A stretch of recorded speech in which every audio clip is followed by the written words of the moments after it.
Hey everyone, and welcome back to the Rich Habits Podcast question and answer edition brought to you by Public.com. These are our Thursday episodes where every Thursday we answer your questions as if we were in your shoes going through whatever you're going through. You can ask us questions on Instagram at Rich Habits Podcast. You can ask us questions via email at richhabitspodcast@gmail.com, or maybe you want to ask us questions inside the Rich Habits Network, our community for our biggest fans. Whatever you do, get a hold of us, ask a question, and it might end up on these Thursday episodes. We love these episodes because we can hear it all from you guys. Personal finance is personal, and everyone has so many great questions in our DMs, like Austin said, and it's just so fun just taking it off the dome and trying to create as much value as we can for each and every one of you. And you guys love these episodes, even those of you that don't ask the questions, so that makes it even more fulfilling for us. 100%, Robert. People love these Q&A episodes. It's a really popular segment of the show, and I like them a lot because it offers our audience the ability to we get to really provide value to them directly. It's not like a lesson. It's not, some headlines that can go read somewhere else. It's real value. It's my perspective, it's Robert's perspective, it's our combined sort of back and forth on a question or whatever's going on.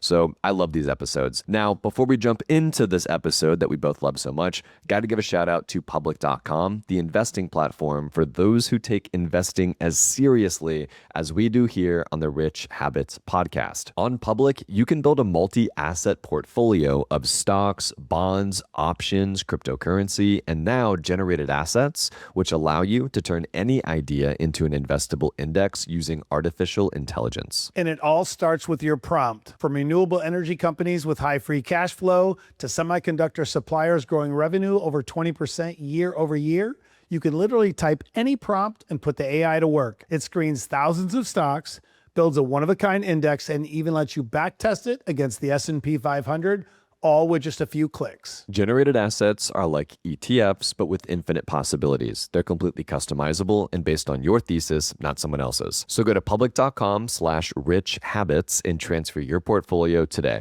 That's public.com/richhabits. Paid for by Public Investing. Full disclosures in the podcast description. So we have this first question here, Robert, sent to us via email at richhabitspodcast@gmail.com. It's coming from Sean H. Sean says, "Hi, Austin and Robert. My name's Sean, and I've been listening to your podcast for the last 2 months, and it's been awesome. I never really thought about retirement. I always focused just on getting by, but I've since opened a Roth IRA because of you all, and I'm working toward building other wealthy, rich habits." That's awesome, Sean. That's so cool. All right, so Sean says, "My question is regarding my father-in-law's construction company, which I've worked at for 12 years now, and I've taken over most of the operations over the last few years, including acquiring the license the business runs under. My father-in-law has proposed getting me into the ownership side of things. He's drafted a proposal with his attorney in which I'm given 25% of the company, and the other 75% will remain with him until he passes,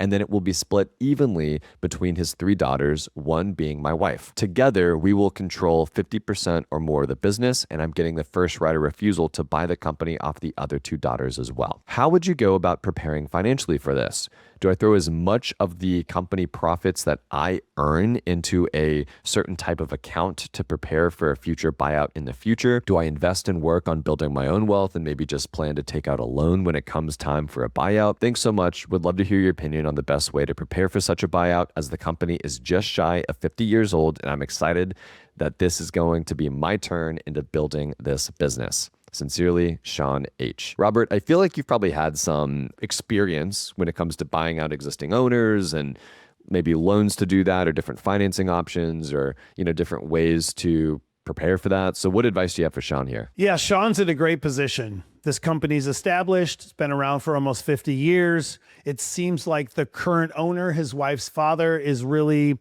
meaningfully trying to take care of Sean, which I love.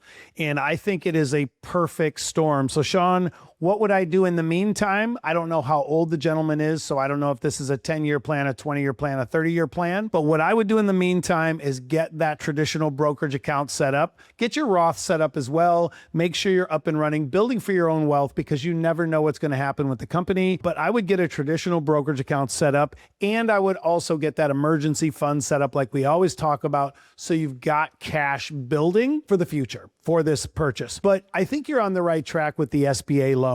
I wouldn't worry about it for down the road that you have to have all this money to do the buyout in cash. There's always going to be ways to raise capital, especially when purchasing or investing in a successful small business. So I love your situation. I would get the paperwork done sooner than later because things change over time. You don't want this to linger for another year or two. Something happens between you and the daughter, and you give up that equity that you rightfully deserve. So I would get the paperwork done. I think he's doing a great job how he's proposed it with the 25% now, and then you would be able to buy the rest later in that first right of refusal. So I think it's a great situation. Get the paperwork done.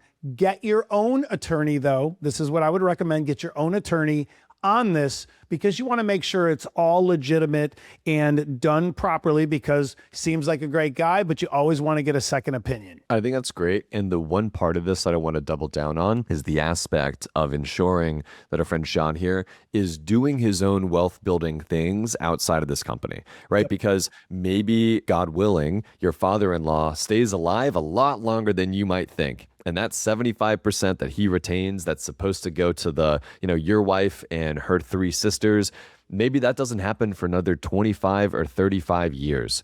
And you might be retired by that. I mean, you could be so much older. And so all I want to make sure is that, and you already are working on this, you'd mentioned the Roth IRA and things of that nature, but I want to make sure that you yourself are preparing for your own retirement outside of whatever this company could be or could not turn into the future. Robert called out, who knows what's going to happen to the company? Maybe a competitor comes in and just wipes you guys clean, right? Like, who knows? So I love knowing that you are building toward your own retirement with a Roth IRA. You got the emergency fund set up, I'm sure. Maybe you've already got some extra funds in a bridge account, a taxable brokerage account on public.com. You're investing into the ETFs and index funds we talk about. Maybe you have a couple children, you're contributing to their 529 accounts, whatever's going on here, but you are finding yourself in a way where you're out of high interest debt and you're investing aggressively toward your future and your retirement, exclusively away from whatever this company might turn into the future. Now, I also agree with Robert as it relates to the other 75%.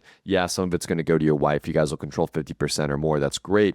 The other, let's call it 49%, that's owned by her 2 sisters, and you have the first right of refusal to buy them out. First right of refusal means that if they want to sell it, you are the first one up to buy it.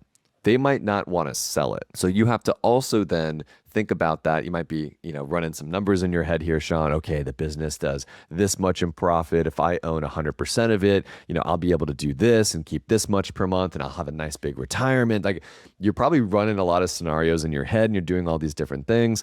And we might not have full information as it relates to the sisters' appetite to own equity in this business, but you've got to run all those same scenarios, assuming you only will ever own 50% of this business. And they might never want to buy out. They might just want to keep collecting their equity, those distributions, and that might be their retirement. And that's how they're thinking about it. So I love that you're thinking through all of these different scenarios, but my biggest piece of advice for you is to assume they keep 49% or 50, whatever it might be, so you guys maintain that majority ownership, and you are building wealth for your own retirement that has nothing to do with the success of this company. I love that take, and I want to add one more layer to this. For Sean, make sure when you do get the paperwork and you have your attorney look at it, make sure that there are some language in the contracts that state that upon his passing, and you given that opportunity for this first right of refusal to buy them out, that if they do say no, that there are some operational language in there that states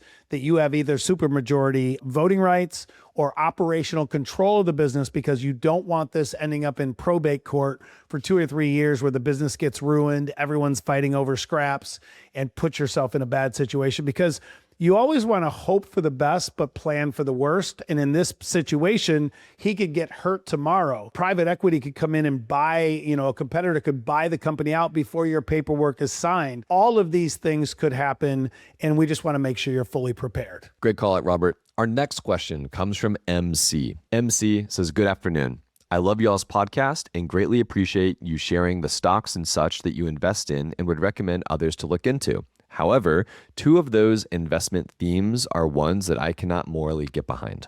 AI and REITs, specifically Fundrise. As a conservationalist, it's my life's work to restore, protect, and care for the natural environment. Investing in AI means investing in AI data centers, which is the exact opposite of conservation. Not to mention, I'm from a rural town, which are often the targets for these centers and face several impacts from them. Likewise, I was interested in Fundrise because of its accessibility into real estate, but when I saw that there was no way to choose what and where I wanted to invest, and that the majority of the projects are invested in Florida, which as a resident who despites the overdevelopment of this beautiful state, I could not in good conscience support that. So what options do you recommend someone to look into if they, like myself, want to grow their wealth, but do not want to do it at the cost of financially supporting what they do not morally support? That's a good question, MC. I love that. So I guess there's two ways to answer this question. The first way to answer this is there are absolutely resources out there. There are ETFs that exist. There are mutual funds that exist. There are financial advisors that exist specifically to serve people like you. They will find and build and craft model custom portfolios that are investing specifically into companies that are operating within the guidelines you give them and are trying to, make sure that your money is being invested in owning equity into businesses that you morally agree with. Now, let's be very clear here, just because I want to make sure everyone's on the same page. When someone goes and buys a share of Amazon stock for $250 a share, you're not giving Amazon $250 a share. You're buying one share of Amazon from someone else somewhere that's selling it to you at $250 a share, right? Amazon is not getting money by buying their stock just like Google or whatever, right? Because I think a lot of people make the mistake of thinking too, oh, I want to invest in all these cool things, but I don't want to be giving these trillion-dollar corporations my money. They don't need my money. You're not giving anyone your money. So I just want to clear that up too in case there's any confusion. But there are tons of resources. There's tons of, ESG ETFs out there and other sort of vehicles that exist that align investors' moral compasses with their financial, capital deployment and portfolio construction. And so I don't have any of them. I'm not going to recommend any. I don't really know too much about that space, so I don't want to pretend to be an expert, but I do know they exist. I know there's tons of resources out there. And so I highly recommend MC just doing a little bit of research on Google, or I was going to recommend ChatGPT, but you don't like AI. Well, I guess Google is also AI. Yeah, that's going to be a tough one for you because the whole world's going for AI. And so just kind of, not using that or not supporting that might be tough. But regardless, I'm so sure there's a lot out there for you. I think that's a great take. And I'm very similar, MC, in I don't invest in companies or sectors that I don't agree with what they do or what their social construct is. So if you take like gambling, I don't invest in weed companies, tobacco companies. Generally, I don't invest in liquor companies. So there are different sectors that I also am very similar to. And like Austin alluded to, and it is AI, unfortunately, but you could literally go to Publix generated assets, type in a prompt based on exactly what you asked within this question, and it would make you a portfolio of companies that are socially responsible around your conservationalist beliefs. And I think that would be a good start for you, because I get it. I don't want to support companies in sectors that I'm not into because I don't want to make money off of things that aren't healthy or good for the environment. So that's where I would start. Public generated assets, go in there, put together some prompts. It'll build a portfolio for you, and use AI to not invest in AI to help you get to where you want to get financially, by still using these tools, I think that's where I'd start. I didn't even think about generated assets, but you're right. I mean, MC, that's a perfect place to start. I want to invest in these things. I don't want to invest in these things. I want to ensure, whatever that description is for you, and it will do a really good job of sort of pulling that stuff up. And I think that kind of bodes well to, because our next question comes from Lucas V, who says, I've built my base with index funds and ETFs you guys talk about. I have a couple $1,000s and I want to invest in SpaceX as soon as it goes public. Should I invest it all at once or DCA? SpaceX's whole sex appeal right now is data centers in space, right? Literally taking these reusable rockets, I think it's Starship, and being able to, because I watched this conversation between Elon and Jamie Dimon over the weekend, which essentially said it's going to be cheaper for them to move cargo into low Earth orbit with Starship than it is going to be for Amazon to move your packages around the world, because of the way that they've been able to reuse these rockets and things like that. And so data centers in space is a really cool thing that people are chatting up about, trying to figure out. And so to our friend MC, yeah, a data center in rural Montana sucks. No one wants that. No one wants to look or hear or, see what's going on there. So let's put those suckers so high up that we can't even see them. Let's put them in low Earth orbit or whatever's going on there. So they're getting all the power from the sun, and we don't have to worry about electricity costs for, neighboring communities and towns or whatever's going on. Let's put them all in space and then use a laser to shoot down the energy somehow, some way. I have no idea how that works, but it sounds fun. And I think that's what's so cool about just this whole idea of innovation. And it's inspiring, Robert, because people then find and see, okay, we need a lot of energy if we are going to continue to use artificial intelligence like people have shown to want to use it, right? 1 billion people use ChatGPT every single month on average. And so that's only going to expand. Same thing with Anthropic and X and all these other models and all the agents and everything like that. So we need a lot more energy. But the problem is no one wants these data centers in their backyard. So let's then use reusable rockets to put them in space where no one has to see them, and some sort of cool laser technology to shoot it down to something else, and it's cool. That was a roundabout way, Lucas, of answering your questions. If I had a couple $1,000s to invest in SpaceX, I'm not sure I'd buy it the first day. I normally don't buy IPOs the first day or even the first couple months. I like to wait for an earnings call or two. If you really want a good rule of thumb, think 6 to 9 months.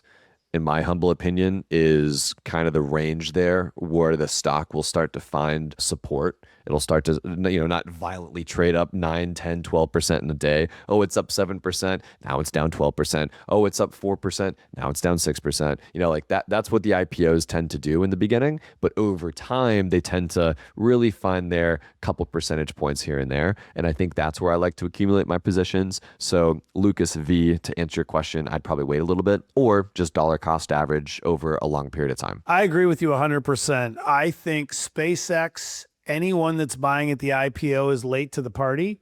Not saying you might not be able to make money on the initial spike, because there will be one, but most of the money is going to be made from the people that have been investing in SpaceX long before the IPO, and they're going to take profits. They've been waiting for 1, 2, 3, 4, 5 years to be able to get some liquidity out of SpaceX. So I would be careful. Like Austin said, I'd wait 3, 4 months, see what the price action does, then start dollar cost averaging in, because right now it is the most hyped up IPO ever, and it's probably going to price way above what the actual value is. Yeah, Robert and I were doing some research. And again, this goes back to our episode that we got so much flack for, which was, why are you guys talking about these event contract websites like Polymarket in Kalshi? I don't understand. I thought we aren't gambling here. No one's using them to gamble, but it's fun to use those to understand the investor sentiment around big events like a SpaceX IPO. We were looking at Polymarket. Polymarket says that SpaceX's market cap on the first day of trading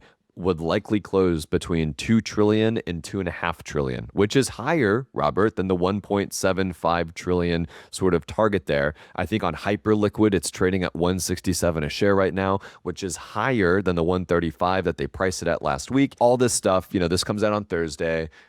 Friday is the IPO itself. So we have no idea what new news has come out since then, I'm sure. But long story short, you should be using these tools, using these platforms to better understand what's going on with sentiment, how people are trying to, buy and sell these things. And it's just a really great way to do a little bit of extra research so you're not caught off guard on day one of an IPO or some political event or, whatever's going on. 100%. I love that take. Now, before we jump to our next question, this episode of the Rich Habits Podcast is brought to you by Aura ETFs and the U.S. Defense ETF, trading under the ticker DUTY. As geopolitical tensions rise and governments around the world continue increasing defense spending, many investors are looking for ways to gain exposure to one of the fastest growing sectors in the global economy, military defense, aerospace, and cybersecurity. DUTY is designed to provide targeted exposure to companies supporting America's national defense infrastructure,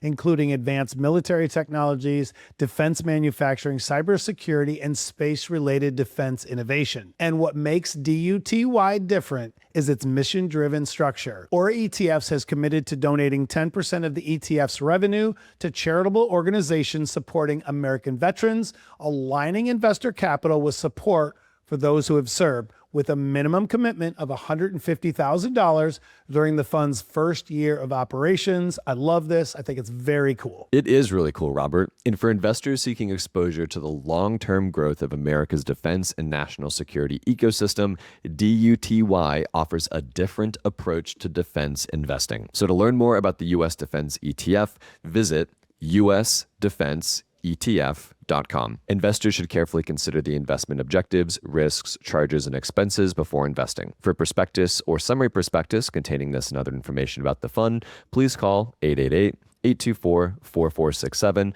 or visit usdefenseetf.com. Please read the prospectus or summary prospectus carefully before investing. And remember, investing involves risk and possible loss of principal. Distributed by Foreside Fund Services, LLC. All right, Robert, our next question comes from Skylar. Skylar says, "Hi, Robert and Austin. My name's Skylar, and I love the podcast. I started listening to the podcast a couple months ago on some long car rides, and it's made me feel a lot more comfortable about investing. I'm 23 years old. I make $67,000 a year. I currently have $23,000 of a car loan at 3.5% interest, $14,000 of student loans at about 5% interest. I pay $200 more combined per month than the minimum payments to pay them off just a little bit early. I pay $630 per month toward my Roth 401k that I only get a $42 match on, and I plan to max out my Roth IRA every year. I also save $600 per month toward my emergency savings fund, which currently sits at $9,000, and I have a goal of $15,000. I got engaged 2 months ago, and we hope to get married in about a year. Because my fiance is in school until next summer, I'm the only one able to save for the wedding. My question is, what funds should I put toward the wedding? I could reduce my payments on my loans. I could reduce my Roth 401k contributions. I could reduce how much I put in my emergency savings fund. But beyond that, I don't know where else I could pull money from. So I want to understand the smartest way to begin planning for this expense. Thank you all so much for your insight. Skylar. First off, Skylar, congratulations on getting engaged. Super, super excited for you and your fiance. I'm engaged myself. It's awesome. It's a really cool time of life. So a couple things to think through here. You mentioned that you are contributing $200 a month extra to pay off your student loans and your car loan. Yes, you could totally not do that and start saving $200 a month in a high yield cash account on Public, earning some extra interest on your wedding savings. So that's what, $2,400 a year. Now you're contributing $630 per month towards your Roth 401k, which against that $67,000 year salary, it turns out that's about 11% contribution rate. Y'all can get mad at me for this one, but here's my honest take. I firmly believe not to go into debt to fund a wedding. That doesn't make sense to me. Do not go into debt to fund this wedding. Pay cash as much as you possibly can, as well as accept gifts from family members and things like that. If you want to pause on your 401k contributions for 12 months, take that $630 plus the $200, now we're at $830. That's about $10,000 that you can have set aside for this wedding over the course of 12 months. Now, if you ask me, Austin, can I get married at 10 grand? You probably could. It's just not one of these extravagant weddings you see on the TikTok or on Instagram, but maybe it's on a cool farm or a property that maybe your family owns. Maybe it's at a house or a shared, whatever. But that, in my opinion, is how I would try and fund this. And then day after the wedding's over, you kick back up that $630 contribution toward that 401k, accept that match, get a little bit more here, contributing toward the car loan and the student loans, pay those off how you want there if you want. But in my opinion, that's where the money would come from. I would not dip into this emergency fund, right? I don't want to see you moving that down to zero or any less. I think 9,000 is great there. Maybe you even pause on that $600 per month contribution. 9,000 in emergency funds already pretty great. If you did that, that's what, 830 plus 600. Now we're at 1,430 a month. Over 12 months, that's $17,000 that you could save cash for to pay for this wedding over the next 12 months. That's what I would do if I had no other way to attain money. Hopefully your family, though, wants to chip in a little bit. Maybe they want to pay for some of the catering, or maybe they want to pay for some of the alcohol or whatever's going on. But that's, I think, how I would approach this. Robert, what did I say wrong, and what would you do differently? I just feel I'm going to get my head on a stick from answering this question. So I don't think you did anything wrong, but let's use some math. In my opinion, and again, don't come for me, everybody, I don't think people should spend more than 10% of their gross household income per year on a wedding, or more than 5% of their total net worth as a couple. Because here's the problem. So many people go crazy for these big weddings when they're not already financially set up and stable. And then they have all of this debt where they put the catering on a credit card. They got a loan from somebody to pay for the flowers and everything. And it's beautiful and it's wonderful. But then the next day they have all of these things to worry about because they have all of this debt that occurred. I think there's a lot of really cool ways to have a beautiful, lovely wedding without going super into debt. And like you said, Austin, I don't think you said anything wrong. Get the family to help. See what you can do to get creative so you're not spending more money than you're going to recover from. Because it's kind of like when we talk about this on some of the episodes where people get into wedding season that are your age, Austin, and all of a sudden they run up their credit cards all year long because all their friends are getting married and they're going to all these destination weddings and they don't know how they're going to pay for it, but they have to go. It's the same thing when you are the one getting married, if you're paying for all this. So I would keep it simple. I would make sure you understand the budget. Keep doing what you're doing. I agree with everything you said, Austin, about cutting back on the 401k contributions, cutting back on the extra payments, and get this money moving and set aside. And I also, the last thing I'll say is I think you have enough in your emergency fund. Instead of taking that all the way to 15,000, I'd maybe stop it at 10,000 and pile all of that money into this wedding fund as well. Yeah. Yeah, I like that. I think, there was a popular, maybe it wasn't that popular because it was just one season, but it was called Wedding or Mortgage, something like that, where it was like people would either take their 30, 40, 50, $60,000 of cash that I guess they had saved or whatever, and they'd go spend it on a wedding, or they would then say, hey, instead of doing that, maybe we have a small wedding and we put all this money toward buying a house. And so it's interestingly, you got to think about the opportunity cost of every dollar. And Skylar, I really want you to have an awesome wedding. And I really want to make sure that you're not going into high interest credit card debt for this wedding. You're not taking on personal loans for this wedding.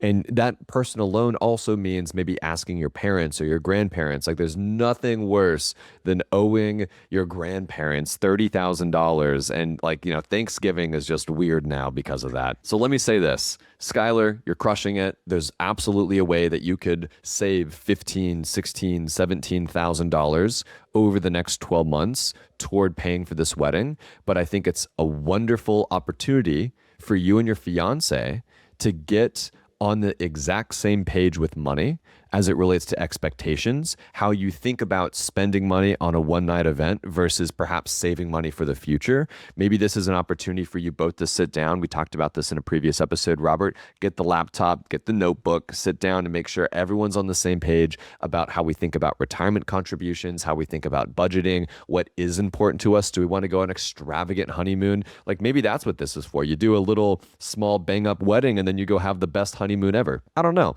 but that's how I would approach your situation, Skylar. So our next question comes from Christian on Instagram. Christian says, hello, Austin and Robert. Big fan of the show. I've been listening for a little while now, and it's helped me a lot in gaining insight into how to start diversifying my investment portfolio. I'm 18 years old. I go to college at San Jose State University, and I'm wondering what steps I should take to start building my credit. I've heard a lot of names pop up, like credit unions, big corporate banks. I've seen a lot of stuff online, but I just want to make sure that I can get pushed in the right direction from people I trust. This is a really good question. So let me talk a little bit about how I built my credit, when I did it, and what mistakes I made. I was not told or taught about credit until after I graduated college. So I unfortunately had no idea what any of this was when I was your age. That said, what I did was after I graduated college at 22 years old, I did not have any credit. I had no credit history. And so I went and like everyone else, I went to apply for like an Amazon, student card or a Discover It cashback card and all these little things, but I was rejected everywhere because I had no credit history at all. No one wanted to loan me anything. So what I did was I went to my local bank that I had been banking with all of high school and college, Bank of Tennessee, and I got a secured credit card. What that means is I had to come up with the cash that I was going to borrow against with my credit limit. So I had $300 of cash. I gave it to them and I said, I want a $300 credit limit on a credit card from you all. And they said, sure. And it reported it to the credit bureaus. I would literally put my Netflix subscription on it to make sure that my credit utilization was low.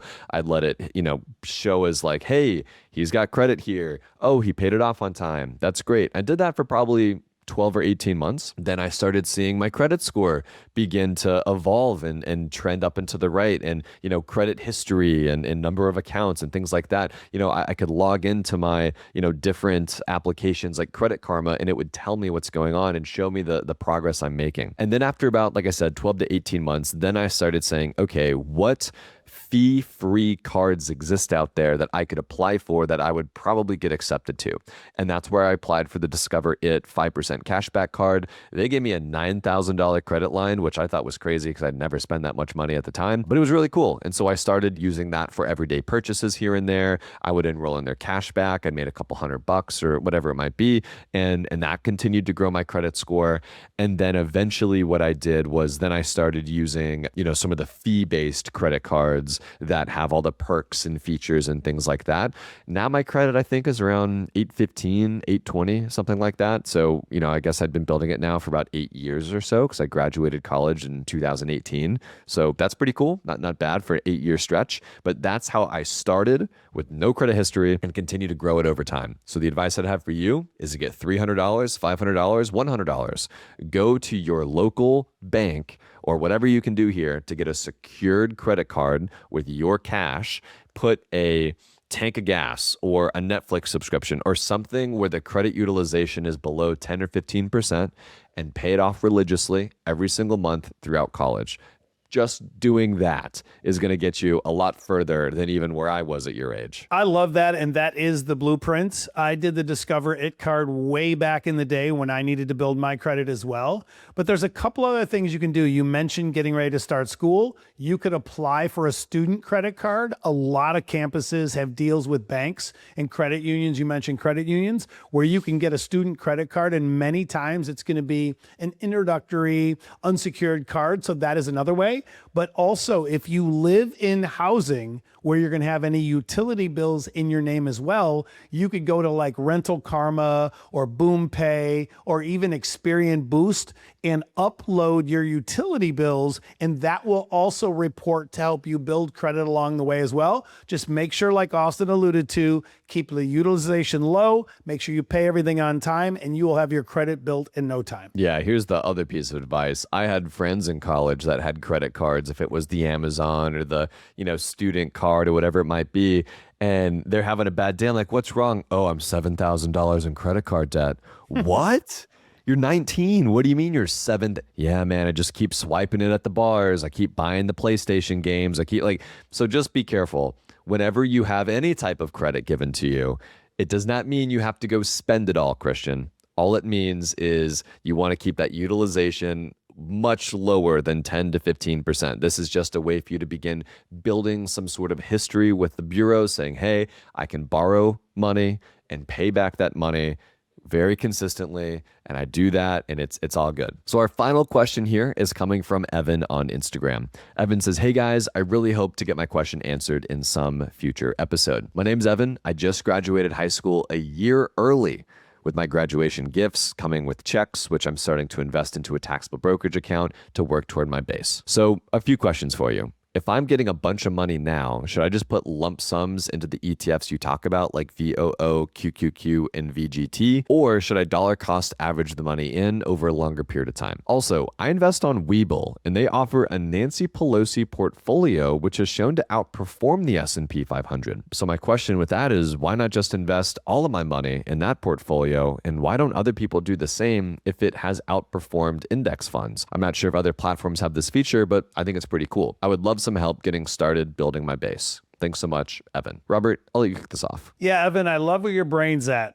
You're thinking about investing at 18 years old, and most people kick the can down the road till they're 40. So I really, really love that. But you're asking two different things. If you're talking about the VOO and the QQQs and the VGTs and dollar cost averaging into them, that is fantastic. If you want to do the copy trading of the Pelosi fund on Webull, that's a little bit more. I know it's performing pretty well, but that's a little bit more gambling in my opinion. So what I'd rather you do is the first part. Get your Roth set up, get it maxed out through the VOO and the QQQ and the VGT. So that way you know you're up and running and you're building towards your retirement. And then maybe if you want to play around with Webull with 10, 15, or 20% and do some of that, that's okay. But we always want to make sure you set aside enough money to get the Roth IRA up and running.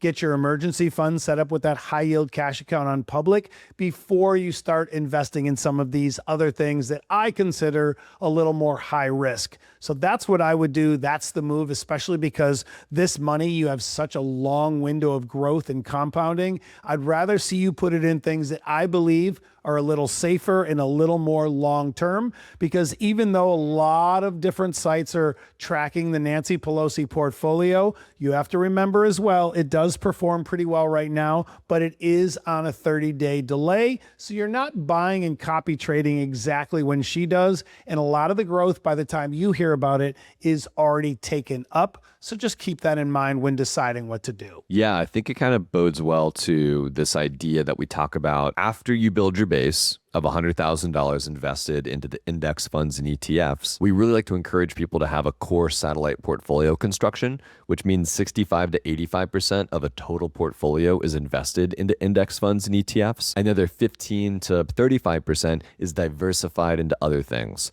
Maybe after you build your base here, Evan, the other maybe 15 to 35% of your portfolio in the future could be diversified into things like precious metals and real estate and, things that we talk about, but also maybe some of that could be in a Nancy Pelosi portfolio tracker. The whole key here is to ensure that you don't have so much of your portfolio invested into one single theme or idea that if it goes wrong, your net worth just evaporates, right? We all know the S&P and the NASDAQ and the Dow Jones trends up and to the right over a long period of time. And yes, we have drawdowns and volatility and things like that, but I'm willing to bet that American capitalism is going to continue to thrive over several decades. Where a Nancy Pelosi, I don't think I'm willing to bet that several years from now that track record is going to maintain. And I don't know. And that's why, if you want to do that, carve out a small section like what Robert said versus putting the whole portfolio into something like that, which is what you were alluding to, Evan. Everyone, thanks so much for tuning into this week's episode of the Rich Habits Podcast question and answer edition. Don't forget, if you have questions for us, email us at richhabitspodcast@gmail.com. You can DM us on Instagram at Rich Habits Podcast. And of course, wallstreetfavorites.com. So many of you are loving wallstreetfavorites.com. We get DMs about it. We get emails about it. We get screenshots of your portfolios and how you guys are using this platform to find stocks and see what Wall Street thinks about your own portfolio. And so we're so grateful to have that support. Be sure to go check out wallstreetfavorites.com if you want to know the technical analysis, the price targets, the historical valuations, the hedge fund activity, everything as it relates to what Wall Street is doing and what they think about your portfolio. Yeah, great shout out, Austin. We love wallstreetfavorites.com. I think it's the best tool on the internet right now. And don't forget to come back tomorrow for our Friday episode. Thanks, everyone, and we'll see you tomorrow.